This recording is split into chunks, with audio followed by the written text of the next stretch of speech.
ਸਾਰੇ ਸੂਬੇ ਦੇ ਜਿੰਨੇ ਅਫਸਰ ਨੇ IAS ਤੇ IPS ਹੋਮਗਾਰਡ ਦੇ ਲੱਲੜ ਪੱਲੜ ਉਹ ਇੱਕ ਜ਼ਿਲ੍ਹੇ ਦੇ ਅਫਸਰਾਂ ਦੇ ਕੋਲੋਂ, ਉਹ ਵੀ ਸਾਰਿਆਂ ਕੋਲੋਂ ਨਹੀਂ, 10 ਅਫਸਰਾਂ ਕੋਲੇ ਕੰਮ ਚੱਲ ਸਕਦਾ। ਇੰਨੀ ਵੱਡੀ ਇੱਥੇ ਠੱਗੀ ਠੋਈ ਜਾਂਦਾ ਵਾਧੂ।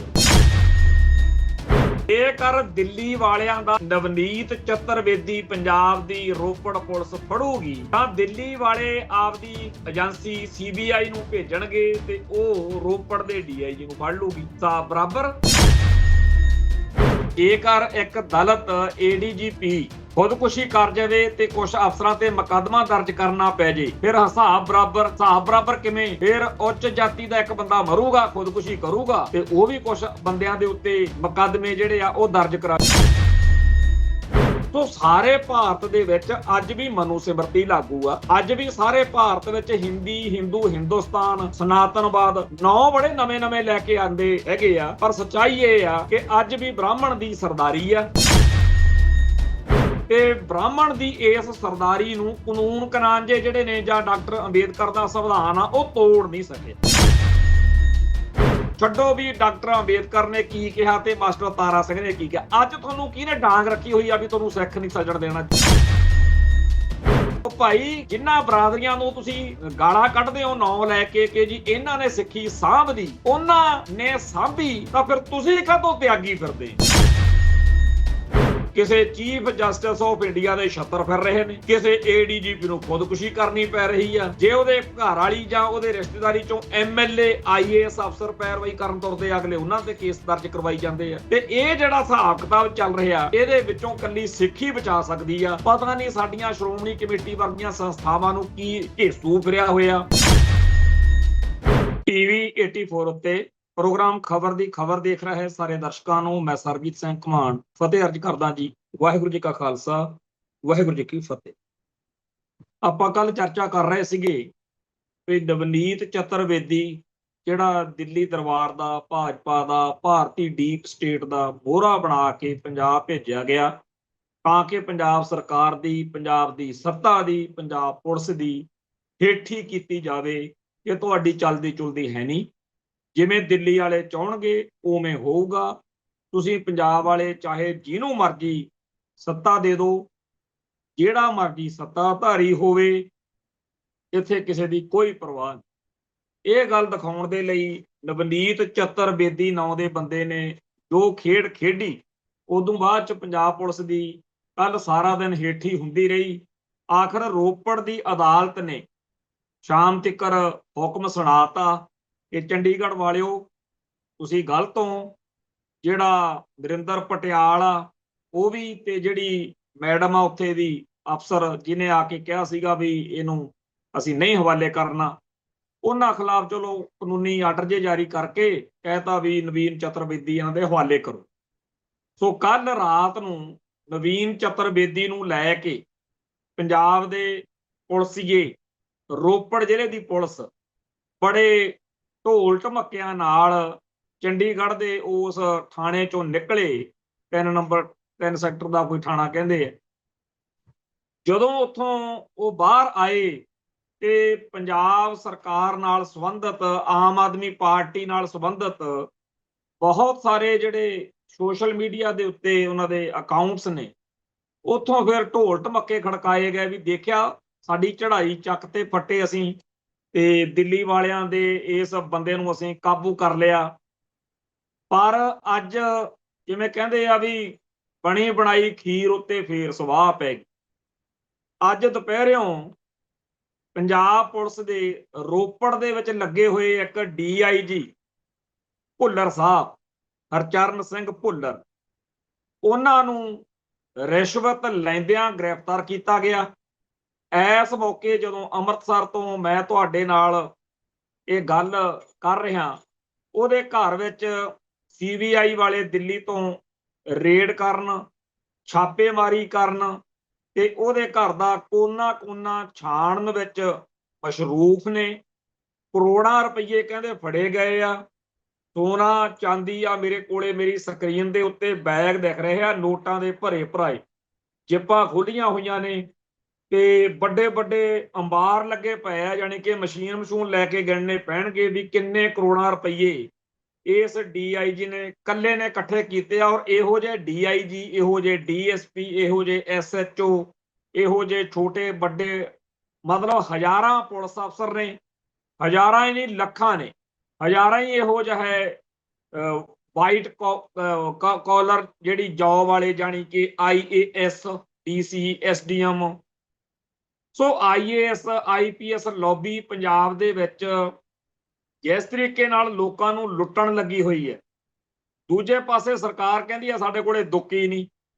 ਤੇ ਆ ਕੱਲੀ ਜਿੰਨੀ CBI ਵਾਲਿਆਂ ਨੇ DIG ਭੁੱਲਰ ਦੇ ਘਰੋਂ ਰਕਮ ਫੜੀ ਹੈ, ਇਹਦੇ ਹਿਸਾਬ ਨਾਲ ਹੀ ਜੇ ਦੇਖਿਆ ਜਾਵੇ ਤਾਂ ਹਰੇਕ ਜ਼ਿਲ੍ਹੇ ਦੇ ਵਿੱਚ ਜੇ ਮੋਟੇ-ਮੋਟੇ ਜੇ 10 ਅਫਸਰਾਂ ਦਾ ਛਾਨਣਾ ਲਾ ਕੇ ਪੰਜਾਬ ਸਰਕਾਰ ਚੱਕ ਲਿਆ ਕਰੇ, ਤੇ ਇਹਦੇ ਨਾਲ ਤਾਂ ਚੰਗੇ ਭਲੇ ਸਾਰੇ ਜ਼ਿਲ੍ਹੇ ਦੀ, ਸਾਰੇ ਸੂਬੇ ਦੀ ਜਿਹੜੀ 1 ਮਹੀਨੇ ਦੀ ਤਨਖਾਹ ਵਾ, ਉਹ ਇੱਕ ਜ਼ਿਲ੍ਹੇ ਚੋਂ ਨਿਕਲਿਆ ਕਰਨੀ ਹੈ। ਮਤਲਬ ਸਾਰੇ ਸੂਬੇ ਦੇ ਜਿੰਨੇ ਅਫਸਰ ਨੇ IAS ਤੇ IPS, ਹੋਮਗਾਰਡ ਜੇ ਲੱਲੜ ਪੱਲੜ, ਉਹ ਇੱਕ ਜ਼ਿਲ੍ਹੇ ਦੇ ਅਫਸਰਾਂ ਦੇ ਕੋਲੋਂ, ਉਹ ਵੀ ਸਾਰਿਆਂ ਕੋਲੋਂ ਨਹੀਂ, 10 ਅਫਸਰਾਂ ਕੋਲੇ ਹੀ ਕੰਮ ਚੱਲ ਸਕਦਾ। ਇੰਨੀ ਵੱਡੀ ਇੱਥੇ ਠੱਗੀ ਠੋਰੀ ਜਿੰਦਾਬਾਦ ਹੋ ਰਹੀ।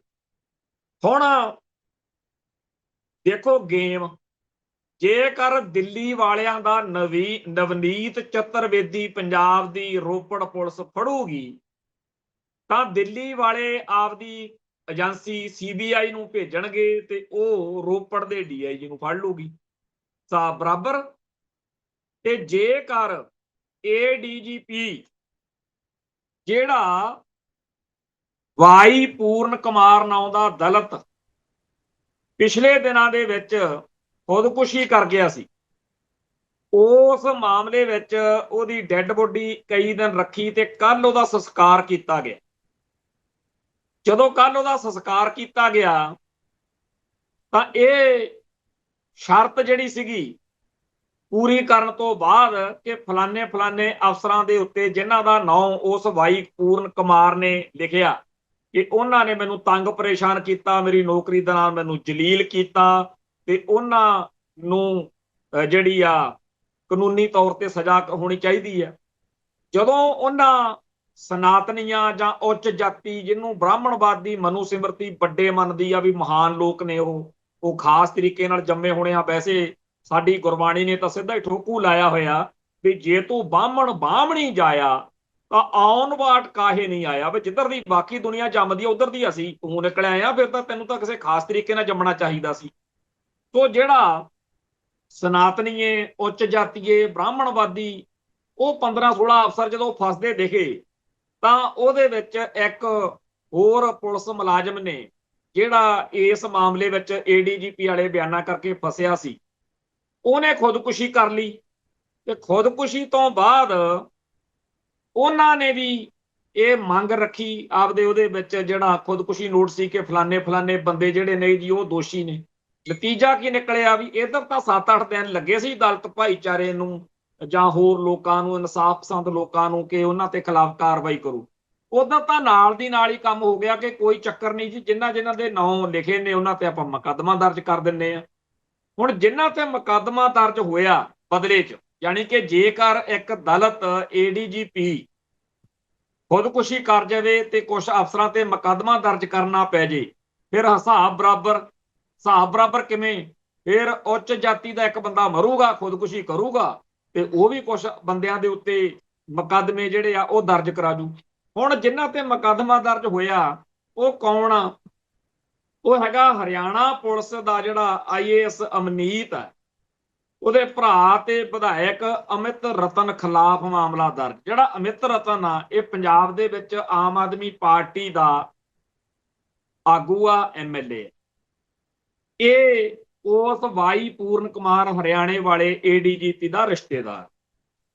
ਤੇ ਇੱਕ ਹੋਇਆ ਪਰਚਾ ਜਿਹੜਾ ਦਰਜ ਉਹ ਵਾਈ ਪੂਰਨ ਕੁਮਾਰ ਦੀ ਘਰ ਵਾਲੀ ਤੇ, ਵੀ ਤੂੰ ਆਪਦੇ ਘਰ ਵਾਲੇ ਨੂੰ ਖੁਦਕੁਸ਼ੀ ਕਰਨ ਤੋਂ ਬਾਅਦ ਜਿਹੜੇ ਹਾਲਾਤ ਨੇ ਉਹਦੇ ਵਿੱਚ ਕਿਉਂ ਤੂੰ ਇੰਨਾ ਰੋਲ ਪਲੇ ਕੀਤਾ। ਇਸ ਤਰੀਕੇ ਨਾਲ ਜਿਹੜਾ ਇਹ ਮਾਮਲਾ, ਇਹਦੇ ਚ ਪਹਿਲਾਂ ਤਾਂ ਆਪਾਂ ਇਉਂ ਦੇਖੋ ਵੀ ਆਪਣੇ ਆਪ ਚੋਂ ADGP ਸੀ, ਉਹਦਾ ਜਿਹੜਾ ਕਰੀਬੀ ਰਿਸ਼ਤੇਦਾਰ ਆ ਉਹ ਪੰਜਾਬ ਦੇ ਵਿੱਚ MLA ਆ, ਵਿਧਾਇਕ ਆ। ਤੀਜਾ ਉਹਦਾ ਜਿਹੜਾ IAS ਅਮਨੀਤ, ਉਸ ਤੋਂ ਅੱਗੇ ਉਹਦੀ ਘਰ ਵਾਲੀ IAS। ਐਡੇ ਵੱਡੇ ਵੱਡੇ ਲੋਕ ਨੇ, ਆਮ ਗਰੀਬ ਦਲਿਤ ਨਹੀਂ ਹੈ, ਵੱਡੇ ਲੋਕ ਜਿਨ੍ਹਾਂ ਨੂੰ ਆਪਾਂ ਪੈਸੇ ਧੇਲੇ ਵੱਲੋਂ ਕਹਿ ਦਈਏ ਜਾਂ ਨੌਕਰੀ ਪੇਸ਼ੇ ਵੱਲੋਂ ਕਹਿ ਦਈਏ ਵੀ ਮਜ਼ਬੂਤ ਪਰਿਵਾਰ। ਜੇ ਇਹੋ ਜਿਹੇ ਪਰਿਵਾਰਾਂ ਨੂੰ ਬ੍ਰਾਹਮਣਵਾਦ ਨੌਕਰੀ ਦੌਰਾਨ ਇੰਨਾ ਜਲੀਲ ਕਰ ਸਕਦਾ ਵੀ ਉਹਨੂੰ ਖੁਦਕੁਸ਼ੀ ਕਰਨੀ ਪੈ ਜੇ, ਦੇਖੋ ਇਸ ਭਾਰਤ ਵਿੱਚ ਖਾਸ ਤੌਰ ਤੇ ਹਰਿਆਣੇ 'ਚ ਪੈਂਦਾ ਹੁੰਦਾ ਨਾ ਚੌਥੇ ਕੁ ਮਹੀਨੇ ਰੰਡੀ ਰੋਣਾ ਖਾਪ ਪੰਚਾਇਤਾਂ ਦਾ। ਸੋ ਸਾਰੇ ਭਾਰਤ ਦੇ ਵਿੱਚ ਅੱਜ ਵੀ ਮਨੂ ਸਿਮਰਤੀ ਲਾਗੂ ਆ। ਅੱਜ ਵੀ ਸਾਰੇ ਭਾਰਤ ਵਿੱਚ ਹਿੰਦੀ, ਹਿੰਦੂ, ਹਿੰਦੁਸਤਾਨ, ਸਨਾਤਨਵਾਦ ਨਾਂ ਬੜੇ ਨਵੇਂ ਨਵੇਂ ਲੈ ਕੇ ਆਉਂਦੇ ਹੈਗੇ ਆ, ਪਰ ਸੱਚਾਈ ਇਹ ਆ ਕਿ ਅੱਜ ਵੀ ਬ੍ਰਾਹਮਣ ਦੀ ਸਰਦਾਰੀ ਆ, ਤੇ ਬ੍ਰਾਹਮਣ ਦੀ ਇਸ ਸਰਦਾਰੀ ਨੂੰ ਕਾਨੂੰਨ ਕਨਾਂਜੇ ਜਿਹੜੇ ਨੇ ਜਾਂ ਡਾਕਟਰ ਅੰਬੇਦਕਰ ਦਾ ਸੰਵਿਧਾਨ ਆ ਉਹ ਤੋੜ ਨਹੀਂ ਸਕੇ। ਉਹ ਆਪਾਂ ਪਿਛਲੇ ਕਈ ਦਿਨਾਂ ਤੋਂ ਇਹ ਬੇਨਤੀ ਕਰ ਰਹੇ ਆ ਦਲਿਤ ਭਾਈਚਾਰੇ ਦੇ, ਖਾਸ ਤੌਰ ਤੇ ਪੰਜਾਬ ਦੇ ਦਲਿਤਾਂ ਨੂੰ, ਕਿ ਕਾਹਨੂੰ ਐਵੇਂ ਦਰ-ਦਰ ਤੇ ਰੁਲਦੇ ਫਿਰਦੇ ਹੋ। ਸਰਦਾਰੀਆਂ ਬਣੋ, ਸਿੱਖ ਸਜੋ, ਸਿੰਘ ਸਜੋ, ਖਾਲਸੇ ਬਣੋ, ਦੇਖੋ ਤੁਹਾਡਾ ਕਿਹੜਾ ਹਵਾ ਵੱਲ ਝਾਕਦਾ। ਬਾਕੀਆਂ ਦੀ ਤਾਂ ਗੱਲ ਖਾਧੀ ਕੜੀ। ਜਿਹੜੇ ਪੰਜਾਬ ਦੇ ਵਿੱਚ ਵੀ ਕੁਝ ਬ੍ਰਾਹਮਣਵਾਦੀ ਸੋਚ ਵਾਲੇ ਜਾਂ ਪੰਥ ਦੇ ਵਿੱਚ ਵੀ ਕੁਝ ਇਹੋ ਜਿਹੇ ਬੰਦੇ ਹੈਗੇ ਜਿਨ੍ਹਾਂ ਦੇ ਕੀੜਾ ਹਜੇ ਪੂਰੀ ਤਰ੍ਹਾਂ ਮਰਿਆ ਨਹੀਂ ਬਾਹਮਣ ਵਾਲਾ, ਉਹਨਾਂ ਨਾਲ ਵੀ ਜੇ ਕਈ ਥਾਂ ਦੇ ਉੱਤੇ ਘਟਨਾਵਾਂ ਜਿਹੜੀਆਂ ਜੇ ਮੁੜ ਕੇ, ਜਦੋਂ ਤੁਹਾਡੀ ਆਬਾਦੀ, ਤੁਹਾਡੀ ਗਿਣਤੀ ਇੰਨੀ ਜ਼ਿਆਦਾ ਹੋ, ਚੱਲਣੀ ਤਾਂ ਤੁਹਾਡੀ ਆ। ਹੁਣ ਜਿਹੜੀ ਗੱਲ ਇੱਕ ਵਾਰੀ ਚਲਾਤੀ ਕਿ ਜੀ ਭੀਮ ਰਾਓ ਅੰਬੇਦਕਰ ਜੀ ਨੂੰ ਬਣਨ ਨਹੀਂ ਦਿੱਤਾ ਜੀ, ਉਹ ਚੰਗੀ ਮਾੜੀ ਉਹ ਇੱਕ ਇਤਿਹਾਸ ਦੇ ਵਿੱਚ ਬੀਤ ਚੁੱਕੀ ਗੱਲ ਆ। ਉਹਦੇ ਬਾਰੇ ਸਰਦਾਰ ਲਾਲ ਸਿੰਘ ਹਿਸਟੋਰੀਅਨ, ਇੱਕ ਮਾਫ ਕਰਨਾ ਸਰਦਾਰ ਮੱਲ ਸਿੰਘ, ਦੁਆਬੇ ਦੇ ਜਲੰਧਰ ਇਲਾਕੇ ਦਾ ਇੱਕ ਬਹੁਤ ਹੀ ਨਾਮਵਰ ਲਿਖਾਰੀ, ਸਾਹਿਤਕਾਰ, ਖੋਜੀ, ਵਿਦਵਾਨ, ਬਜ਼ੁਰਗ ਹੋਇਆ, 70-80 ਸਾਲ ਤੋਂ ਉੱਪਰ ਉਮਰ ਹੋ। ਉਹਨੇ 2 ਕਿਤਾਬਾਂ ਲਿਖੀਆਂ। ਇੱਕ ਤਾਂ ਹੈਗੀ ਆ ਡਾਕਟਰ ਭੀਮ ਰਾਓ ਅੰਬੇਦਕਰ ਮਤਲਬ ਸਿੱਖ ਕਿਉਂ ਨਹੀਂ ਬਣ ਸਕੇ, ਦੂਜਾ ਹੈਗਾ ਵੀ ਜਾਤ ਪਾਤ ਤੇ ਮਤਲਬ ਡਾਕਟਰ ਅੰਬੇਦਕਰ ਵਾਲਾ ਚੱਕਰ। ਇਹ 2-3 ਕਿਤਾਬਾਂ ਨੇ ਉਹਦੀਆਂ, ਔਰ ਉਹਨਾਂ ਨੂੰ ਅਕਾਲ ਤਖਤ ਸਾਹਿਬ ਤੋਂ ਵੀ ਸਨਮਾਨਿਤ ਕੀਤਾ ਗਿਆ। ਔਰ ਉਹ ਸਾਰੀਆਂ ਕਿਤਾਬਾਂ ਅਸਲ ਵਿੱਚ ਭਾਰਤ ਦੇ ਵਿੱਚ ਦਲਿਤਾਂ ਅਤੇ ਸਿੱਖਾਂ ਦੇ ਵਿਚਾਲੇ ਨਵੇਂ ਜਿਹੜੇ ਇਕਬਾਲ ਨੇ ਜਾਂ ਨਵੇਂ ਮੀਲ ਪੱਥਰ ਨੇ, ਉਹ ਨਵੇਂ ਮਾਪਦੰਡ ਨੇ, ਉਹ ਨਿਰਧਾਰਿਤ ਕਰਦੀਆਂ। ਜਿਹੜਾ ਹੁਣ ਤੱਕ ਝੂਠ ਬੋਲ ਕੇ ਜਾਂ ਗਲਤ ਬਿਆਨੀਆਂ ਦੇ ਸਿਰ ਤੇ ਚੱਲਦਾ ਆ ਰਿਹਾ ਸੀਗਾ ਕਿ ਦਲਿਤਾਂ ਨਾਲ ਤਾਂ ਜੀ ਬੜਾ ਮਾੜਾ ਕੀਤਾ ਸਿੱਖਾਂ ਨੇ, ਉਹਨੇ ਇਹ ਸਾਰੇ ਰੋੜੇ ਨਿਬੇੜਤੇ। ਉਹ ਅੱਜ ਮੈਨੂੰ ਸਰਦਾਰ ਮੱਲ ਸਿੰਘ ਦਾ ਫੋਨ ਆਇਆ, ਮੈਂ ਉਹਦਾ ਬਹੁਤ ਸਤਿਕਾਰ ਕਰਦਾ, ਕਿਉਂਕਿ ਸਿੱਖ ਨਜ਼ਰੀਏ ਤੋਂ ਉਹਨਾਂ ਨੇ ਆਪਦੀ ਦਾਸਤਾਨ ਵੀ ਬਿਆਨ ਕੀਤੀ ਕਿ ਜੀ ਮੈਂ ਸਿੱਖ ਹੋਣ ਦੀ ਕੀਮਤ ਬੜੀ ਬੁਰੀ ਤਰ੍ਹਾਂ ਤਾਰੀ ਆ। ਦੁਆਬੇ ਦੇ ਵਿੱਚ ਸਾਡੇ ਪਰਿਵਾਰ ਨੂੰ, ਮੇਰੇ ਪਿੰਡ ਦੇ ਲੋਕਾਂ ਨੇ ਜੋ ਮੇਰੇ ਨਾਲ ਵੀ ਸਿੱਖੀ ਵੱਲ ਕਿਉਂ ਆਉਣਾ, ਇਹ ਸੱਚੀ ਗੱਲ ਆ। ਜਿਹੜੇ ਮਤਲਬ 2 ਬਰਾਦਰੀਆਂ ਬਾਹਮਣ ਵੱਲੋਂ ਬੜੀਆਂ ਉੱਚੀਆਂ ਮੰਨੀਆਂ ਜਾਂਦੀਆਂ ਨੇ, ਭਾਪਿਆਂ ਨੂੰ ਕਹਿ ਦਿੰਦੇ ਆ ਖੱਤਰੀ ਤੇ ਜੱਟਾਂ ਨੂੰ, ਤੇ ਇਹ ਜੱਟ ਅਤੇ ਭਾਪੇ ਇਹਨਾਂ ਨੂੰ ਬਾਹਮਣ ਅਨੁਸਾਰ ਜਿਹੜੀ ਮਨੂ ਸਿਮਰਤੀ ਵਾਲੀ ਵੰਡ ਆ, ਸਿੱਖੀ ਵਾਲੀ ਵੰਡ ਨਹੀਂ, ਗੁਰੂ ਸਾਹਿਬ ਨੇ ਤਾਂ ਰੋੜੇ ਨਿਬੇੜੇ ਹੋਏ ਨੇ, ਇਹਨਾਂ ਨੂੰ ਮੰਨਿਆ ਜਾਂਦਾ ਕਿ ਇਹ ਥੋੜੇ ਜਿਹੇ ਅਪਰ ਕਲਾਸ ਜਾਂ ਹਾਈਐਸਟ ਸਿੱਖ ਨੇ। ਬਾਕੀ ਜਿਹੜੇ ਨੇਗੇ ਜੀ ਉਹ ਆ ਜਾਂਦੇ ਆ ਬਾਹਮਣਵਾਦ ਅਨੁਸਾਰ ਦੂਜੀ ਤਰ੍ਹਾਂ ਦੇ ਸਿੱਖ। ਠੀਕ ਆ ਜੀ, ਇਸ ਉਹਨਾਂ ਦੇ ਅਨੁਸਾਰ ਆ, ਆਪਣੇ ਅਨੁਸਾਰ ਨਹੀਂ। ਹੁਣ ਜਿਹੜੇ ਦਲਿਤਾਂ ਦੇ ਵਿੱਚੋਂ ਸਿੱਖ ਸੱਜ ਜਾਂਦੇ ਆ, ਵਾਹ ਬਈ ਵਾਹ, ਉਹਨੂੰ ਉਹਦੇ ਭਾਈਚਾਰੇ ਵੱਲੋਂ, ਦਲਿਤਾਂ ਵੱਲੋਂ ਬਹੁਤ ਤੰਗ ਕੀਤਾ ਜਾਂਦਾ।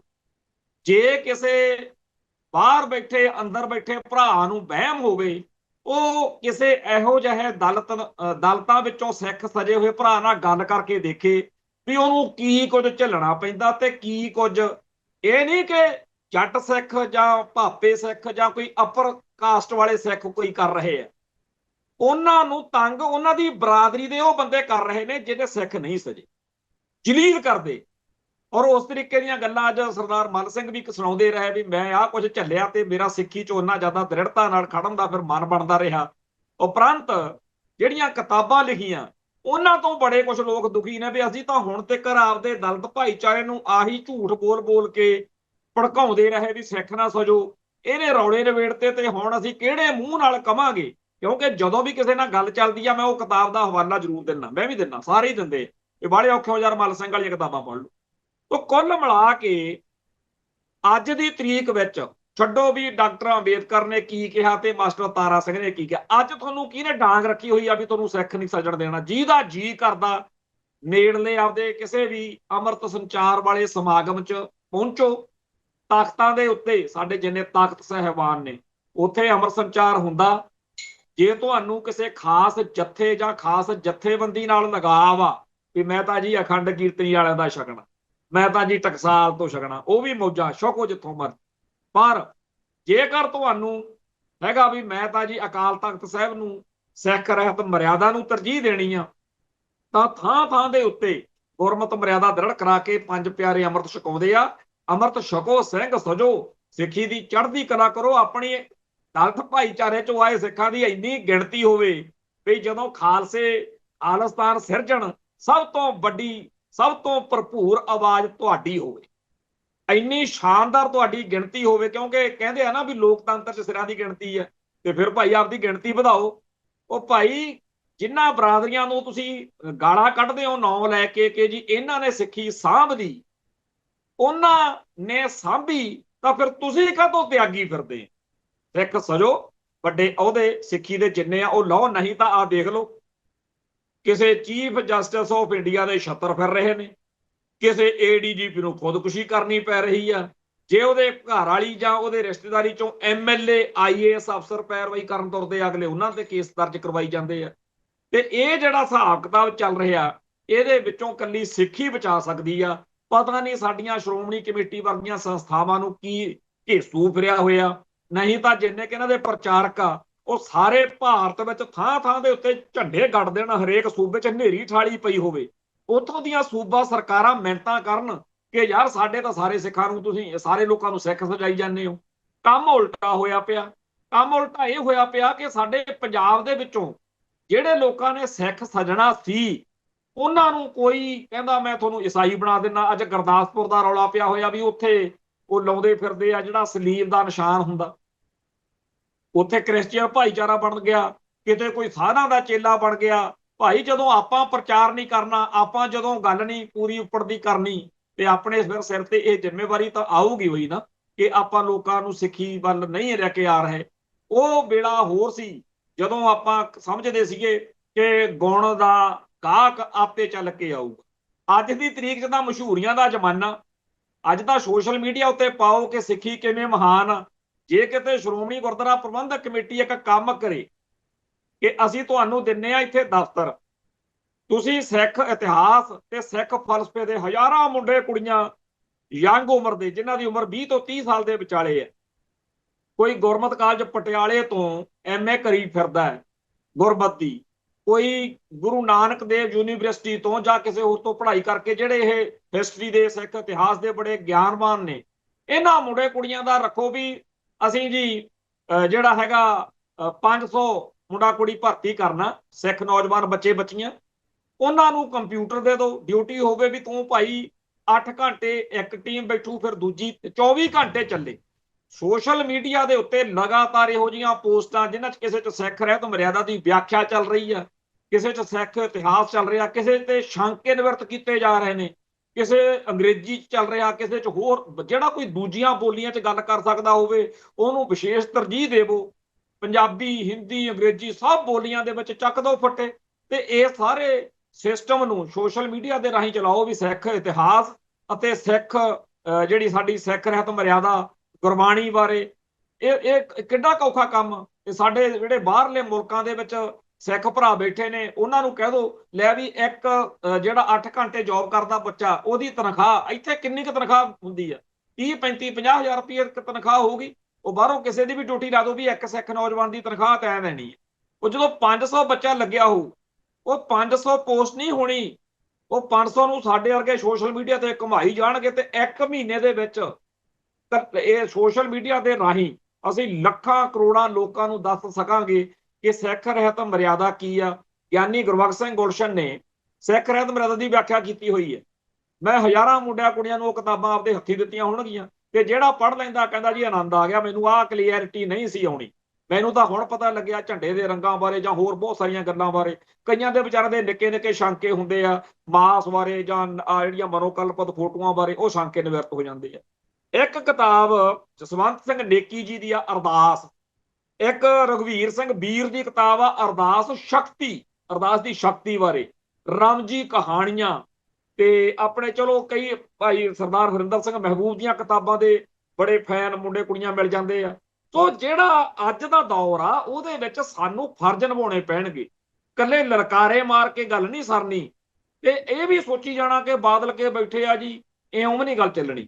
ਮੈਨੂੰ ਲੱਗਦਾ ਕਿ ਸਾਡੀ ਕੌਮ ਨੂੰ ਇੱਕ ਇੰਟਰਨੈਸ਼ਨਲ ਲੈਵਲ ਦੇ ਉੱਤੇ ਵੱਖਰੀ ਜਿਹੜੀ ਧਿਰ ਵਾ ਉਹ ਸਿਰਜਣੀ ਪਊਗੀ। ਜਿਵੇਂ ਕਿਸੇ ਵੇਲੇ ਆਪਾਂ ਸ਼੍ਰੋਮਣੀ ਗੁਰਦੁਆਰਾ ਪ੍ਰਬੰਧਕ ਕਮੇਟੀ ਸਿਰਜੀ, ਉਦੋਂ ਪਾਕਿਸਤਾਨ, ਬੰਗਲਾਦੇਸ਼, ਸਾਰਾ ਕਿੱਡਾ ਭਾਰਤ ਸੀਗਾ ਤੇ ਉਸ ਮੌਕੇ ਵਾਂਗੂ ਅੱਜ ਸਾਡੇ ਕੋਲੇ ਇੰਟਰਨੈਸ਼ਨਲ ਲੈਵਲ ਤੇ ਜਿਹੜੀ ਬੋਡੀ ਜਿਵੇਂ ਵਰਲਡ ਸਿੱਖ ਆਰਗੇਨਾਈਜੇਸ਼ਨ ਬਣਾਈ ਹੋਈ ਆ ਜਾਂ ਇਸ ਤਰ੍ਹਾਂ ਦੀ ਕੋਈ ਹੋਵੇ ਜਿਹਨੂੰ ਇਹ ਹੋਵੇ ਕਿ ਚਾਹੇ ਯਾਰ ਭਾਰਤ 'ਚ ਨਨਕਾਣਾ ਸਾਹਿਬ ਬਣਾ ਲਓ ਜਾਂ ਕਿਸੇ ਵੀ ਅਮਰੀਕਾ ਕੈਨੇਡਾ 'ਚ ਜਿੱਥੇ ਮਰਜ਼ੀ ਬਣਾ ਲਓ, ਪਰ ਭਾਰਤ ਵਿੱਚ ਇਉਂ ਆ ਵੀ ਇੱਥੇ ਘੱਟ ਪੈਸਿਆਂ ਦੇ ਵਿੱਚ ਆਪਾਂ ਨੂੰ ਵਧੀਆ ਸਿੱਖ ਨੌਜਵਾਨ ਮਿਲ ਜਾਣਗੇ। 50,000 ਰੁਪਏ 'ਚ ਇੱਕ ਨੌਜਵਾਨ 8 ਘੰਟੇ ਲਈ ਉੱਥੇ ਬੈਠਣ ਨੂੰ ਤਿਆਰ ਹੋ ਜੂ ਮਹੀਨੇ ਲਈ। ਉਹ ਇਸ ਤਰੀਕੇ ਦੇ ਇਹ ਨਹੀਂ ਵੀ ਐਂ ਕਰੋ, ਬੜੇ ਹੋਰ ਤਰੀਕੇ ਸਾਨੂੰ ਮਿਲ ਸਕਦੇ ਆ ਲੱਭਣ ਦੇ। ਇਹ ਨਹੀਂ ਫਿਰ ਆ ਜਿਵੇਂ ਜਿਹੜੇ ਬੰਦੇ ਆ ਮਰ ਰਹੇ ਨੇ, ਖੁਦਕੁਸ਼ੀਆਂ ਕਰ ਰਹੇ ਨੇ ਜਾਂ ਜੂਤ ਪਤਾਣ ਕਰਵਾ ਰਹੇ ਨੇ, ਇਹਨਾਂ ਦੇ ਉੱਤੇ ਸਾਨੂੰ ਵੀ ਤਰਸ ਕਰਨਾ ਚਾਹੀਦਾ। ਚਲੋ ਆਪਾਂ ਤਾਨੇ ਮਿਹਣੇ ਵੀ ਮਾਰਦੇ ਆ ਵੀ ਤੁਸੀਂ ਅੱਖਾਂ ਦਿਖਾਉਂਦੇ ਹੋ ਬਾਹਮਣ ਦੇ ਜਾਂਦੇ ਹੋ ਭੱਜ ਭੱਜ ਕੇ, ਪਰ ਇਹ ਲੋਕ ਜੇ ਸਿੱਖ ਸਹੀ ਨਹੀਂ ਹੈਗੇ ਤਾਂ ਇਹ ਆਪਾਂ ਵੀ ਮੰਨੀਏ ਕਿ ਆਪਣੇ ਤੋਂ ਸਹੀ ਤਰੀਕੇ ਨਾਲ ਗੱਲ ਜਿਹੜੀ ਆ ਉਹ ਕਨਵੇ ਨਹੀਂ ਹੋਈ। ਕਿਉਂ ਨਹੀਂ ਹੋਈ? ਕਿਉਂਕਿ ਪਿਛਲੇ 70-80 ਸਾਲਾਂ ਤੋਂ ਆਪਾਂ ਤਾਂ ਨੈਤੀ ਕਿਸੇ ਨਵੇਂ ਤੋਂ ਨਵੇਂ ਸੰਕਟ 'ਚ ਫਸ ਰਹੇ ਹਾਂ ਤੇ ਅਗਲੇ ਬੜੀ ਸਕੀਮ ਨਾਲ ਸਾਨੂੰ ਹੋਰ ਪਾਸੇ ਉਲਝਾ ਕੇ ਆਪਦਾ ਕੰਮ ਜਿਹੜਾ ਹੈਗਾ ਉਹ ਕਰੀ ਜਾ ਰਹੇ। ਖੈਰ, ਜਿਹੜਾ ਇਸ ਮੌਕੇ ਇੱਕ ਇਹ ਮਸਲਾ ਸੀਗਾ ਕਿ ਜੇ ਉਹਨਾਂ ਨੇ ਨਵੀਨ ਚਤੁਰਵੇਦੀ ਫੜਿਆ ਤਾਂ ਇਹਨਾਂ ਨੇ ਉਹਨਾਂ ਦਾ DIG ਫੜ ਲਿਆ, ਉਹਦੀ ਚਰਚਾ ਜਿਹੜੀ ਹੈਗੀ ਆ ਉਹ ਚੱਲ ਰਹੀ ਆ ਤੇ ਚੱਲਦੀ ਰਹਿਣੀ ਆ ਕਿਉਂਕਿ ਅਜੇ ਬੜਾ ਕੁਝ ਹੋਰ ਹੋਣਾ। ਤੇ ਜਿਹੜੇ ਹੈਗੇ ਆ ਕੁਝ ਬੰਦੇ ਪੰਜਾਬ 'ਚ ਜਿਨ੍ਹਾਂ ਦੇ ਵਿੱਚੋਂ ਇੱਕ ਸੀਗਾ ਗੁਰਿੰਦਰ ਸਿੰਘ ਰੰਗਰੇਟਾ ਕਹਾਉਂਦਾ ਆਪਦੇ ਆਪ ਨੂੰ, ਇੱਕ ਉਹ ਜਿਹੜਾ ਨਕਲੀ ਜਿਹਾ ਨਿਹੰਗ ਪੈਦਾ ਕੀਤਾ ਜਿਹੜਾ ਰਸੂਲਪੁਰ ਵਾਲਾ, ਉੱਥੇ ਪਿੱਛੇ ਜੇ ਜਦੋਂ ਬਾਬਰੀ ਮਸਜਿਦ ਵਾਲਾ ਮਸਲਾ ਬਣਿਆ ਉਦੋਂ ਰਾਮ ਮੰਦਿਰ ਦੇ ਉਦਘਾਟਨ ਮੌਕੇ ਲੰਗਰ ਲਾਈ ਬੈਠਾ ਸੀ ਅਯੋਧਿਆ 'ਚ। ਇਹੋ ਜਿਹੇ ਬਹੁਤ ਸਾਰੇ ਬੰਦੇ ਆ ਜਿਹੜੇ ਸਿੱਖਾਂ ਨੂੰ ਬੜਾ ਜਲੀਲ ਕਰਨ ਵਾਲੇ, ਬੜੇ ਤੰਗ ਕਰਨ ਵਾਲੇ, ਅਕਸਰ ਕਮੈਂਟ ਜੇ ਕਰਦੇ ਰਹਿੰਦੇ ਆ, ਰੰਡੀ ਰੋਣਾ ਜਿਹਾ ਪਾਈ ਰੱਖਦੇ ਆ। ਅੱਜ ਇਹਨਾਂ ਦਾ ਇੱਕ ਵੱਡਾ ਸਾਰਾ ਟੋਲਾ BJP 'ਚ ਸ਼ਾਮਲ ਹੋਇਆ। ਸਿੱਖਾਂ ਨੂੰ ਬੜੀ ਇਸ ਗੱਲ ਦੀ ਤਸੱਲੀ ਹੋਈ ਆ ਕਿ ਚੰਗਾ ਭਾਈ ਹੁਣ ਇਹ BJP, ਅਸਲ ਵਿੱਚ ਤਾਂ ਇਹ ਸਾਰੇ ਬੰਦੇ BJP ਨੇ ਪੈਦਾ ਕੀਤੇ ਹੋਏ ਨੇ। BJP ਨੇ, RSS ਨੇ, ਇਹ ਲੋਕ ਇਕੱਲੇ ਪੰਜਾਬ 'ਚ ਨਹੀਂ ਵੀ ਸਿੱਖਾਂ ਨੂੰ ਤੰਗ ਕਰੋ, ਹਰੇਕ ਖਿੱਤੇ 'ਚ ਇਹੋ ਜਿਹੇ ਬੰਦੇ ਪੈਦਾ ਕੀਤੇ ਹੋਏ ਨੇ। ਇਹ ਬੰਦੇ ਉਸ ਧਰਮ ਜਾਂ ਉਸ ਕੌਮ ਦੇ ਵਿੱਚ ਕੋਈ ਇਹੋ ਜਿਹਾ ਜਿਹੜਾ ਗਰੁੱਪ ਸਮਝ ਲਓ, ਜਿਵੇਂ ਆਪਣੇ ਸਿੱਖਾਂ 'ਚ ਜਿਹੜੇ ਦਲਿਤ ਭਾਈਚਾਰੇ ਦੇ ਕੁਝ ਗਿਲੇ ਸ਼ਿਕਵੇ, ਕੁਝ ਇਤਰਾਜ਼ ਨੇ, ਉਹਨਾਂ ਦੀ ਗੱਲ ਕਰਕੇ, ਉਹਨਾਂ ਨੂੰ ਲਾਮਬੰਦ ਕਰਕੇ, ਉਹਨਾਂ ਨੂੰ ਆਪਦੇ ਨਾਲ ਜੋੜ ਕੇ ਇਹ ਚਾਹੁੰਦੇ ਨੇ ਕਿ ਆਪਾਂ ਪੰਜਾਬ ਦੇ ਵਿੱਚ ਜਿਵੇਂ ਵੀ ਘੱਟ ਇਹਨਾਂ ਦੇ ਸਿੱਖ ਵੋਟ ਬੈਂਕ ਆ ਜਿਹੜਾ ਉਹਦੇ ਟੁਕੜੇ ਕਰਨੇ ਆ, ਸਿੱਖ ਸ਼ਕਤੀ ਆ ਜਿਹੜੀ ਉਹਦੇ ਨਿੱਕੇ ਨਿੱਕੇ ਪੀਸ ਕਰਨੇ ਆ। ਜਿਵੇਂ ਸੰਤਰੇ ਦੀਆਂ ਫਾੜੀਆਂ ਕਰ ਦੋ, ਉਵੇਂ ਫਾੜੀਆਂ ਕਰਨੀਆਂ ਨੇ। ਸੋ ਕਿਸੇ ਨੂੰ ਪੰਪ ਮਾਰੋ ਵੀ ਤੂੰ ਰੰਗਰੇਟਾ ਮਾਰ, ਰੰਗਰੇਟਿਆਂ ਨੂੰ ਕੋਈ ਪੁੱਛਦਾ ਨਹੀਂ। ਕਦੇ ਕਿਸੇ ਨੂੰ ਕਹਿ ਦੋ ਤੁਸੀਂ ਰਵਿਦਾਸ ਜੀ ਆ, ਤੁਹਾਨੂੰ ਕੋਈ ਪੁੱਛਦਾ ਨਹੀਂ। ਤੋ ਇਹ ਜਿਹੜੀ ਬਿਮਾਰੀ ਵਾਲੇ ਬੰਦੇ ਸੀ ਅੱਜ ਉਹਨਾਂ ਚੋਂ ਕਈ ਸਾਰੇ BJP 'ਚ ਸਿੱਧੇ ਸ਼ਾਮਲ ਹੋਏ ਆ। ਚੰਗੀ ਗੱਲ ਆ, ਇਹ ਉਧਰ ਹੀ ਚਾਹੀਦੇ ਨੇ। ਇਹ BJP ਦਾ, RSS ਦਾ ਹੀ ਏਜੰਡਾ ਸੀ ਤੇ ਉਹ ਜਦੋਂ ਗਏ ਨੇ ਤਾਂ ਲੋਕਾਂ ਨੇ ਇਸ ਗੱਲ ਦੇ ਤੇ ਤਸੱਲੀ ਪ੍ਰਗਟ ਕੀਤੀ ਆ ਵੀ ਜਿੰਨਾ ਵੀ ਇਹ ਗੰਦ ਪਿਲ ਜਾ ਸੀਗਾ ਉਹ ਇਹ ਅਗਲੀ ਵਾਰ ਸ਼ਾਇਦ ਇਹਨਾਂ ਚੋਂ ਕੋਈ MLA ਦੀ ਚੋਣ ਵੀ ਲੜਦਾ ਦਿਖੇ, ਕੋਈ MP ਦੀ ਵੀ ਚੋਣ ਲੜਦਾ ਦਿਖੇ, ਪਰ ਇਹ ਸਾਰਾ ਜਿਹੜਾ ਗੰਦ ਪਿਲ ਆ ਇਹ ਸਾਰਾ ਅੱਜ ਉਹਨਾਂ ਨੇ ਇਕੱਠਾ ਕਰ ਲਿਆ ਤੇ ਉਹ BJP 'ਚ ਲੈ ਕੇ ਜਾ ਰਹੇ ਨੇ।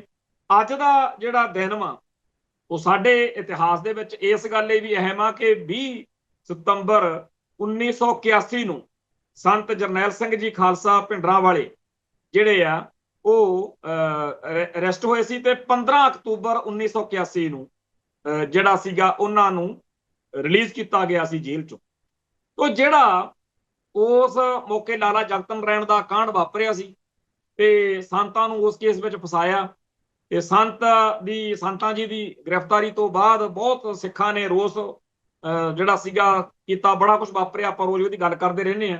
ਸੋ ਜਿਹੜਾ ਅੱਜ ਦਾ ਇਤਿਹਾਸ ਆ ਉਹਦੇ 'ਚ ਹੈਗਾ ਕਿ ਜਦੋਂ 15 ਅਕਤੂਬਰ 1981 ਨੂੰ ਸੰਤ ਜਰਨੈਲ ਸਿੰਘ ਜੀ ਖਾਲਸਾ ਭਿੰਡਰਾਂਵਾਲੇ ਰਿਲੀਜ਼ ਹੋਏ ਆ ਜੇਲ੍ਹ ਚੋਂ, ਉਦੋਂ ਬਾਅਦ ਵਿੱਚ ਸੰਤਾਂ ਨੇ ਇੱਕ ਗੱਲ ਕਹੀ ਸੀ ਜਿਹੜੀ ਅੱਜ ਵੀ ਬਹੁਤ ਜ਼ਿਆਦਾ ਸਾਡੇ ਸਾਰਿਆਂ ਦੇ ਧਿਆਨ 'ਚ ਹੋਣੀ ਚਾਹੀਦੀ ਹੈ।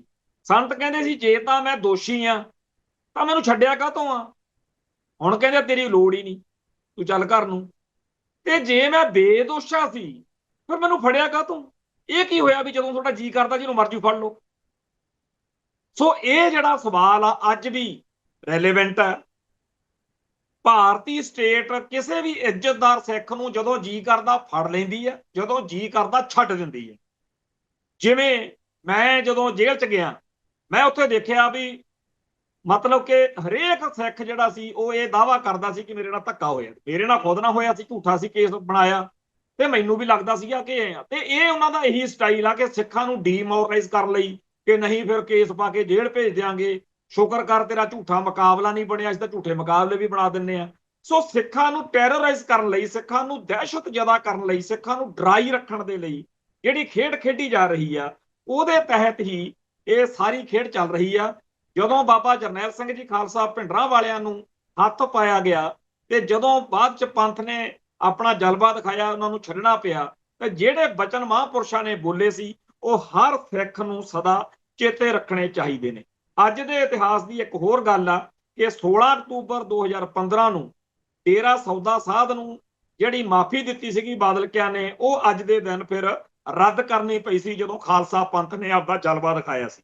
ਤੋਂ ਦੋ ਘਟਨਾਵਾਂ, ਇੱਕ 1981 ਦੀ ਆ, ਇੱਕ 2015 ਦੀ ਆ, ਜਦੋਂ ਪੰਥ ਨੇ ਜਲਵਾ ਦਿਖਾਇਆ ਤੇ ਪੰਥ ਦੇ ਜਲਵੇ ਦੇ ਸਾਹਮਣੇ ਇੰਡੀਅਨ ਸਟੇਟ ਦੋਨੇ ਵਾਰ ਝੁਕੀ। ਇਹ ਜਿਹੜੇ ਡੇਰਾ ਸੌਦਾ ਸਾਧ ਦੀ ਮਾਫੀ ਸੀ ਇਹ ਵੀ ਬਾਦਲਕਿਆਂ ਦੀ ਕੱਲਿਆਂ ਦੀ ਨਹੀਂ ਸੀ, ਇਹਦੇ ਮਗਰ ਵੀ ਇੰਡੀਅਨ ਡੀਪ ਸਟੇਟ ਸੀ ਕਿ ਸਿੱਖਾਂ ਦੀ ਸਾਂਝੀ ਕਲੈਕਟਿਵ ਜਿਹੜੀ ਥਾਟ ਆ, ਜਿਹੜੀ ਸ਼ਕਤੀ ਆ ਉਹਨਾਂ ਦੀ, ਉਹਨੂੰ ਤੋੜਿਆ ਜਾਵੇ, ਉੱਤੇ ਸੱਟ ਮਾਰੋ ਕਿ ਆ ਦੇਖੋ ਜੀ ਤੁਹਾਡੇ 5 ਜਿਹੜੇ ਸਿੰਘ ਸਾਹਿਬਾਨ ਜਿਨ੍ਹਾਂ ਦੀ ਤੁਸੀਂ ਬੜੀ ਜਥੇਦਾਰਾਂ ਦੀ ਇੱਜ਼ਤ ਕਰਦੇ ਆ ਇੱਕ ਸੁਖਬੀਰ ਬਾਦਲ ਜਾਂ ਵੱਡਾ ਬਾਦਲ ਬਹਿ ਕੇ ਕਹਿ ਦੇਵੇ ਵੀ ਚਲੋ ਜੀ ਤੁਸੀਂ ਆਹ ਕਰਨਾ, ਇਹ ਉਵੇਂ ਕਰਦੇ।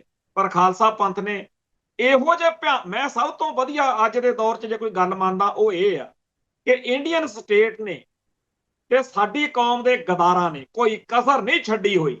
ਪਰ ਕਮਾਲ ਆ, ਖਾਲਸਾ ਪੰਥ ਨੇ ਪੈਰ ਗੱਡ ਕੇ ਲੜਾਈ ਲੜੀ ਆ। ਅੱਜ ਵੀ ਖਾਲਸਾ ਸ਼ਰੇਆਮ, ਪਤਾ ਪੈਰ ਪੈਰ ਤੇ ਠੋਕਰਾਂ ਨੇ। ਅੱਜ ਦੇ ਦੌਰ ਵਿੱਚ ਵੀ ਸਿੱਖ ਜਿਹੜਾ ਆਪਣੀ ਜੰਗ ਲੜ ਰਿਹਾ, ਇਸ ਜੰਗ 'ਚ ਕਦੇ ਹੱਥ ਦੁਸ਼ਮਣ ਦਾ ਉੱਤੇ ਹੋ ਸਕਦਾ, ਕਦੇ ਹੱਥ ਜਿਹੜਾ ਹੈਗਾ ਉਹਦਾ ਨੀਵਾਂ ਹੋ ਸਕਦਾ। ਇਹ ਜੰਗ ਵਾ। ਸੋ ਜੰਗ ਦੇ ਵਿੱਚ ਜਦੋਂ ਹੋਈਦਾ ਉਦੋਂ ਕਈ ਵਾਰ 19-21 ਹੋ ਜਾਂਦੀ ਹੁੰਦੀ ਆ, ਪਰ ਮਾਮੂਲੀ ਜੀ ਫਤਿਹ ਤੋਂ ਅਸੀਂ ਭਰਗਲਦੇ ਨਹੀਂ ਹੈਗੇ ਵੀ ਲੈ ਵੀ ਹੁਣ ਤਾਂ ਕੰਮ ਹੋ ਗਿਆ, ਤੇ ਨਾ ਹੀ ਅਸੀਂ ਮਾਮੂਲੀ ਜੀ ਜਿਹੜੀ ਹਾਰ ਆ ਉਹਨੂੰ ਦੇਖ ਕੇ ਪਿੱਟਣ ਲੱਗ ਜਾਂਦੇ ਆ ਵੀ ਆਹ ਕੀ ਹੋ ਗਿਆ।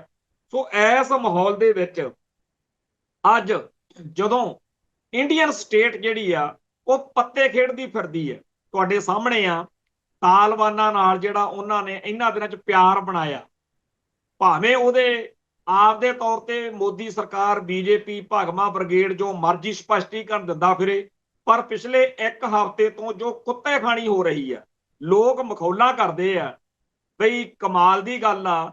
ਜਿਹੜੇ ਯੋਗੀ, ਮੋਦੀ, ਆਰਐਸਐਸ, ਭਗਵਾ ਬ੍ਰਿਗੇਡ ਹਰੇਕ ਨੂੰ ਕਹਿੰਦੇ ਸੀ ਤਾਲਬਾਨ, ਤਾਲਬਾਨੀ ਕਰਨ, ਜੇ ਤਾਲਬਾਨੋਂ ਕੇ ਪੱਖ, ਤੇ ਅੱਜ ਉਹਨਾਂ ਦੀਆਂ ਸਿਫਤਾਂ ਕਰਦੇ ਫਿਰਦੇ ਆ। ਅੱਜ ਕਹਿੰਦੇ ਆ ਤਾਂ ਵੈਰੀ ਗੁੱਡ ਮੈਨ ਆ।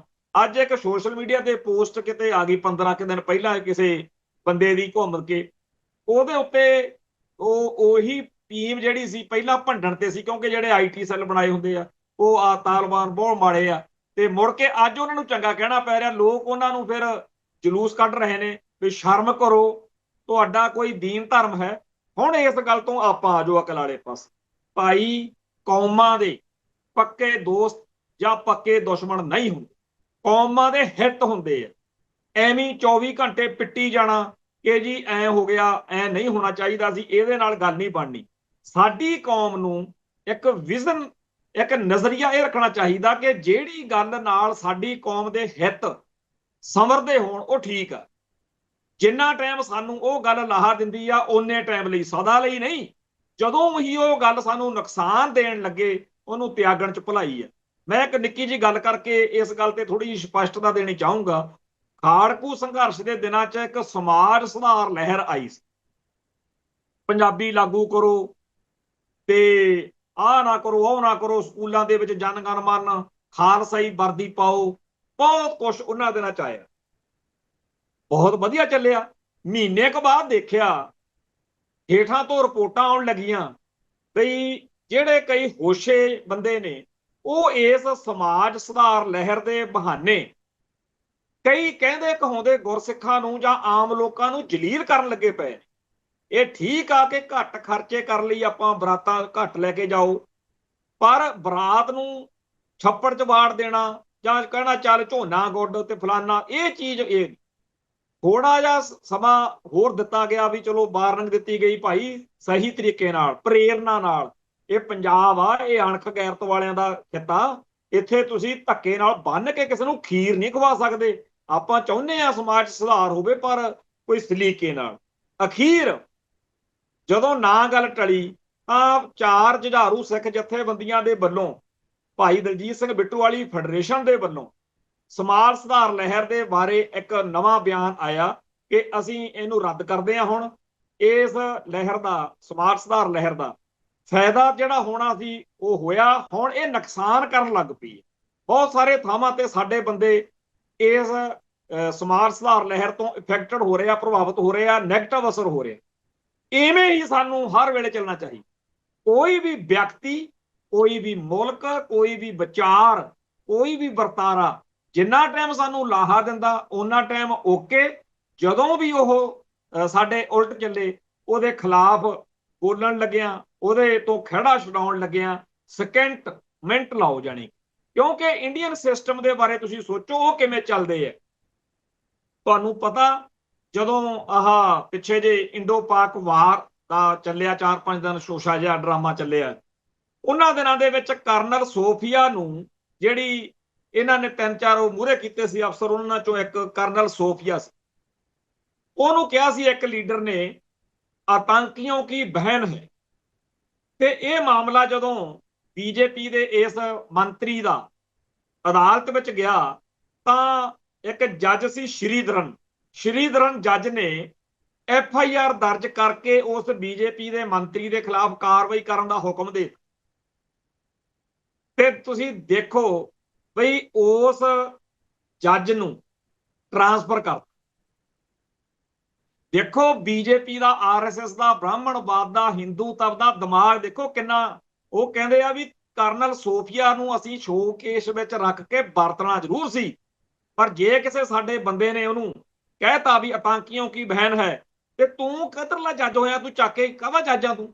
ਸੋ ਜਿੱਥੇ ਜੱਜਾਂ ਨੂੰ ਇਹ ਸੁਨੇਹਾ ਲਾਇਆ ਜਾ ਰਿਹਾ ਵੀ ਜੇ ਤਾਂ ਸਨਾਤਨ ਦੇ, ਬ੍ਰਾਹਮਣਵਾਦ ਦੇ, ਮੋਦੀ ਦੇ ਹਿਸਾਬ ਨਾਲ ਚੱਲੋਗੇ ਫੇਰ ਤਾਂ MP ਵੀ ਬਣਾਵਾਂਗੇ ਰਿਟਾਇਰ ਹੋਣ ਤੋਂ ਬਾਅਦ।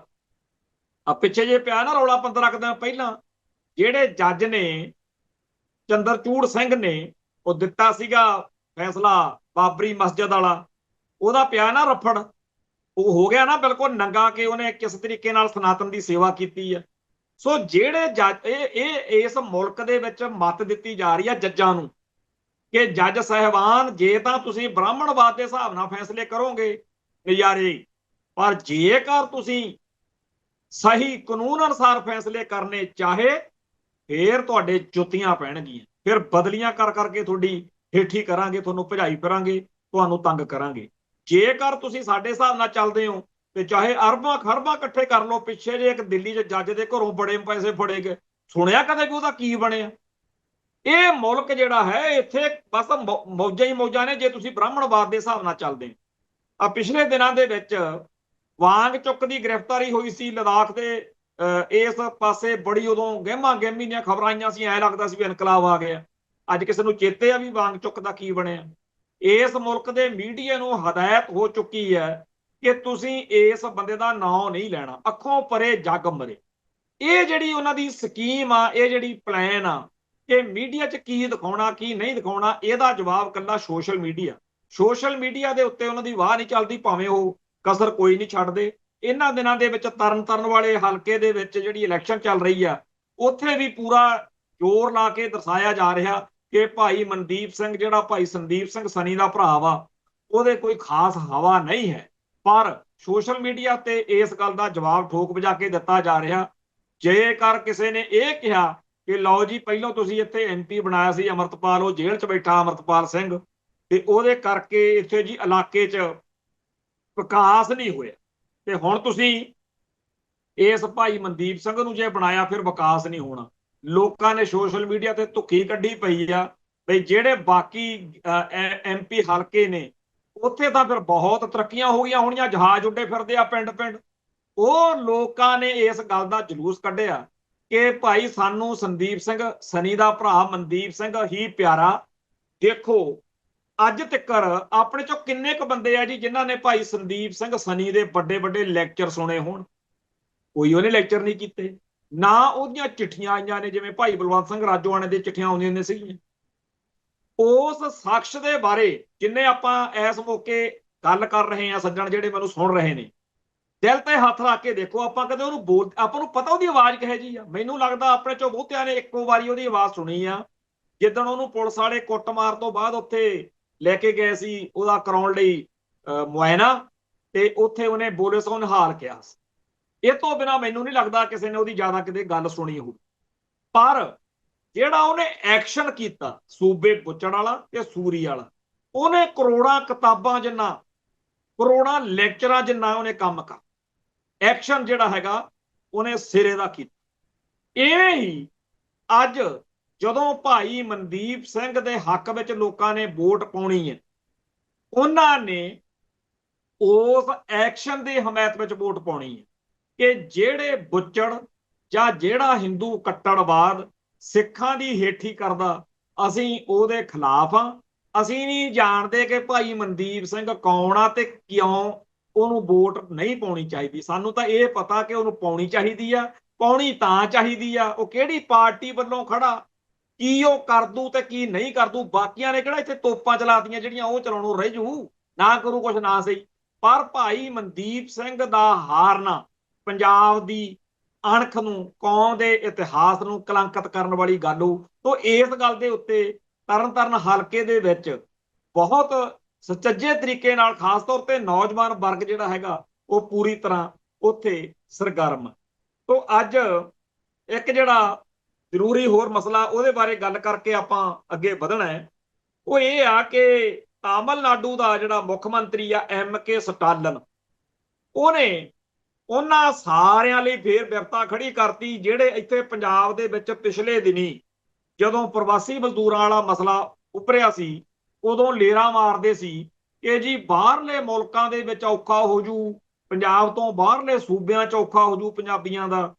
ਉਸ MK ਸਟਾਲਨ ਮੁੱਖ ਮੰਤਰੀ ਨੇ ਸਿੱਧਾ ਫਾਨਾ ਠੋਕਤਾ ਵੀ ਅਸੀਂ ਸਰਕਾਰੀ ਤੌਰ ਤੇ ਕਾਨੂੰਨ ਬਣਾਉਣ ਜਾ ਰਹੇ ਹਾਂ ਜਿਹਦੇ 'ਚ ਤਾਮਿਲਨਾਡੂ ਦੇ ਵਿੱਚ ਹਿੰਦੀ ਦੇ ਉੱਤੇ ਬੈਨ ਲੱਗੂਗਾ।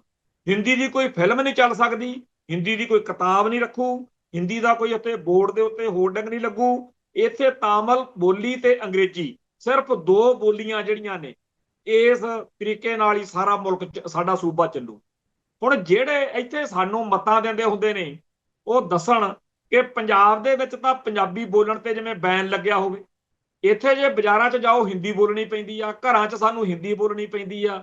ਪੰਜਾਬੀ ਬੋਲੀ ਬੋਲਣ ਵਾਲਿਆਂ ਦਾ ਸੂਬਾ ਜਿਹੜਾ ਬਣਾਇਆ ਸੀ, ਇੱਥੇ ਪੰਜਾਬੀ ਤੇ ਪਾਬੰਦੀ ਲੱਗੀ ਹੋਈ ਆ ਤੇ ਉੱਥੇ ਹਿੰਦੀ ਤੇ ਪਾਬੰਦੀ ਲੱਗ ਰਹੀ ਆ। ਸੋ ਇੱਥੇ ਵੀ ਮੈਂ ਕਹਿੰਦਾ ਜਿਹੜੇ ਆ ਸਾਡੇ ਬੰਦੇ ਭਾਰਤੀ ਤੰਤਰ ਦੇ ਵਿੱਚ ਜਿਨ੍ਹਾਂ ਦਾ ਵਿਚਾਰਿਆਂ ਦਾ ਯਕੀਨ ਆ, ਜਿਹੜੇ ਕਹਿੰਦੇ ਆ ਵੀ ਅਸੀਂ ਖਾਲਿਸਤਾਨੀ ਤਾਂ ਹੈਗੇ ਆ ਪਰ ਅਸੀਂ ਨਾਲ ਦੀ ਨਾਲ ਇਲੈਕਸ਼ਨ ਵਾਲਾ ਫੀਲਡ ਖੁੱਲਾ ਨਹੀਂ ਛੱਡਣਾ ਚਾਹੁੰਦੇ, ਮੈਨੂੰ ਲੱਗਦਾ ਉਹਨਾਂ ਨੂੰ MK ਸਟਾਲਨ ਦੇ ਪਾਰਟੀ ਦਾ ਜਾਂ ਉਹਨਾਂ ਦਾ ਸਾਰਾ ਪੜ੍ਹਨਾ ਚਾਹੀਦਾ, ਉੱਥੋਂ ਲਿਆਉਣ ਨੀਤੀਆਂ। ਤੇ ਇੱਥੇ ਪੰਜਾਬ ਦੇ ਵਿੱਚ ਉਹ ਕਹਿਣ ਲੋਕਾਂ ਨੂੰ ਵੀ ਜੇ ਸਾਡੇ ਕੋਲੇ ਸੱਤਾ ਆ ਗਈ, ਅਸੀਂ ਤਾਮਿਲਨਾਡੂ ਵਾਂਗੂ ਇੱਥੇ ਹਿੰਦੀ ਉੱਤੇ ਬੈਨ ਲਾਵਾਂਗੇ, ਅੰਗਰੇਜ਼ੀ ਅਤੇ ਪੰਜਾਬੀ ਬੋਲੀ ਪੂਰੇ ਜ਼ੋਰ ਨਾਲ ਪੜ੍ਹਾਵਾਂਗੇ। ਇੰਟਰਨੈਸ਼ਨਲ ਲੈਵਲ ਤੇ ਅੰਗਰੇਜ਼ੀ ਦੀ ਲੋੜ ਆ, ਪੰਜਾਬ ਦੇ ਵਿੱਚ ਪੰਜਾਬੀ ਦੀ ਲੋੜ ਆ। ਦੂਜਾ, ਇੱਥੇ ਜਿਹੜਾ ਹਿਮਾਚਲ ਵਾਂਗੂ ਬੈਨ ਹੋਊਗਾ, ਰਾਜਸਥਾਨ ਵਾਂਗੂ ਜਾਂ ਹੋਰ ਸੂਬਿਆਂ ਵਾਂਗੂ, ਕਿ ਆਊਟਸਾਈਡਰ ਕੋਈ ਵੀ ਇੱਥੇ ਜ਼ਮੀਨ ਜਾਇਦਾਦ ਨਹੀਂ ਖਰੀਦ ਸਕਦਾ। 1966 ਮੌਕੇ ਜਿਸ ਪਰਿਵਾਰ ਦੇ ਵਾਰਸ ਇੱਥੇ ਸੀ, ਉਹਦੇ ਵਾਰਸ ਹੀ ਇੱਥੇ ਜ਼ਮੀਨ ਜਾਇਦਾਦ ਖਰੀਦ ਸਕਦੇ ਆ ਜਿੱਦਣ ਪੰਜਾਬੀ ਸੂਬਾ ਬਣਿਆ। ਬਾਕੀ ਸਭ ਕੋਲੋਂ ਕਾਨੂੰਨੀ ਤੌਰ ਤੇ ਜ਼ਮੀਨ ਦੇ ਹੱਕ ਖੋਹ ਲੈ ਜਾਣਗੇ। ਤੀਜਾ, ਪੰਜਾਬੀ ਬੋਲੀ ਬੋਲਣ ਵਾਲੇ ਨੂੰ ਹੀ ਪੰਜਾਬੀ 'ਚ ਪੰਜਾਬ ਦੇ ਵਿੱਚ ਸਰਕਾਰੀ ਜਾਂ ਪ੍ਰਾਈਵੇਟ ਕੋਈ ਵੀ ਜਿਹੜੀ ਜੌਬ ਆ ਉਹ ਮਿਲੂਗੀ। ਆਊਟਸਾਈਡਰ ਲਈ, ਹਿੰਦੀ ਬੋਲਣ ਵਾਲੇ ਲਈ ਇੱਥੇ ਜੌਬ ਹੀ ਨਹੀਂ। ਜਿਹੜੇ ਕਾਨੂੰਨ ਦੂਜੇ ਸੂਬੇ ਬਣਾਈ ਫਿਰਦੇ ਆ ਉਹ ਕਾਨੂੰਨ ਅਸੀਂ ਸਾਰੇ ਬਣਾਵਾਂਗੇ ਤਾਂ ਕਿ ਪੰਜਾਬ ਦੀ ਬੋਲੀ, ਪੰਜਾਬ ਦਾ ਸੱਭਿਆਚਾਰ ਜਿਹੜਾ ਹੈ ਹੁਣ ਇਹ ਜਿਹੜੇ ਸਾਨੂੰ ਮਤਾਂ ਦਿੰਦੇ ਹੁੰਦੇ ਆ, ਪਹਿਲੋਂ ਇਹ ਉਹਨਾਂ ਸੂਬਿਆਂ ਦੇ ਵਿੱਚ ਜਾ ਕੇ ਗੱਲ ਕਰਨ ਵੀ ਤੁਸੀਂ ਕਾਹਤੋਂ ਬਣਾਏ ਇਹੋ ਜਿਹੇ ਕਾਨੂੰਨ। ਇੱਥੇ ਕੰਮ ਉਲਟਾ ਹੋਇਆ ਪਿਆ। ਇੱਥੇ ਤਾਂ ਅੱਜ ਵੀ ਆ ਖਬਰ ਆਈ ਆ ਬਈ ਕਿਸੇ ਮਹਿਕਮੇ ਦੇ ਵਿੱਚ ਬਹੁਤ ਵੱਡੀ ਗਿਣਤੀ ਦੇ ਵਿੱਚ ਲੋਕਾਂ ਦੀ ਭਰਤੀ ਹੋਈ ਅੱਜ, ਤੇ ਉਹਦੀ ਲਿਸਟ ਜਦੋਂ ਛਪੀ ਆ ਉਹ ਕਹਿੰਦੇ ਜੀ ਸਾਰੇ ਦੇ ਸਾਰੇ ਹਰਿਆਣੇ ਤੇ ਰਾਜਸਥਾਨ ਦੇ ਲੋਕ ਨੇ। ਹੁਣ ਜੇ ਹਰਿਆਣੇ ਤੇ ਰਾਜਸਥਾਨ ਦੇ ਲੋਕਾਂ ਨੂੰ ਇੱਥੇ ਪੰਜਾਬ ਦੇ 25 ਵੈਟਰਨਰੀ ਇੰਸਪੈਕਟਰਾਂ ਵਿੱਚੋਂ 13 ਹਰਿਆਣੇ ਤੇ ਰਾਜਸਥਾਨ, ਗੁਰਮੀਤ ਖੁੱਡੀਆ ਨੇ ਕਹਿੰਦੇ ਜੀ ਵੰਡੇ। ਸੋ ਪੰਜਾਬ ਦੇ ਵਿੱਚ ਪੰਜਾਬੀ ਬੰਦੇ ਲਈ ਕੰਮ ਨਹੀਂ, ਪੰਜਾਬੀ ਬੰਦੇ ਤੋਂ ਬੋਲੀ ਖੋਈ ਜਾ ਰਹੀ ਆ, ਪੰਜਾਬ ਨੂੰ ਮਾਰਿਆ ਜਾ ਰਿਹਾ, ਘੇਰਿਆ ਜਾ ਰਿਹਾ। ਇਸ ਗੱਲ ਲਈ ਬੜਾ ਜ਼ਰੂਰੀ ਆ ਕਿ ਸਿੱਖਾਂ ਦੇ ਵਿੱਚ ਇਹੋ ਜਿਹੀ ਜਮਾਤ ਪੈਦਾ ਹੋਵੇ ਜਿਹੜੀ ਪੰਜਾਬ ਦੇ ਲਈ ਡਟ ਸਕੇ। ਸੋ ਇੱਥੇ ਸਮਾਪਤੀ ਕਰਦੇ ਆ, ਕੱਲ ਨੂੰ ਫਿਰ ਮਿਲਾਂਗੇ ਜੀ। ਨਾਨਕ ਨਾਮ ਚੜ੍ਹਦੀ ਕਲਾ, ਤੇਰੇ ਭਾਣੇ ਸਰਬੱਤ ਦਾ ਭਲਾ। ਵਾਹਿਗੁਰੂ ਜੀ ਕਾ ਖਾਲਸਾ, ਵਾਹਿਗੁਰੂ ਜੀ ਕੀ ਫਤਿਹ।